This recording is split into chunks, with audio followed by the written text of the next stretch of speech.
Nakatulong naman sa water level ng Pantabangan at Magat Dam ang nagdaang mga ulan. Pero binabantayan ngayon ng Pag-asa ang sitwasyon ng ilan pang mga dam. Nakatutok si Alaysa Insigne. Dalawang dam ang binabantayan ng Pag-asa dahil sa posibleng epekto nito sa Metro Manila.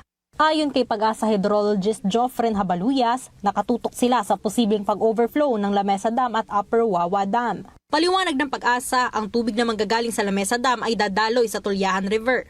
Posible itong maka-apekto sa level ng tubig sa Tulyahan River, which is of course dumadaloy po dito sa Quezon City and Camanaba area.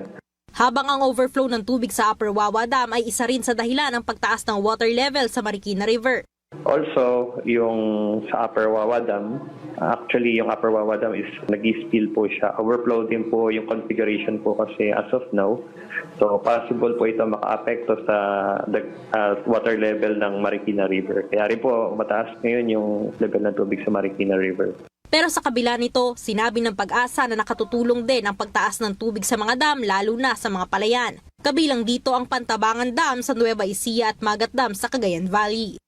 Alaysa Insigne, IBC News.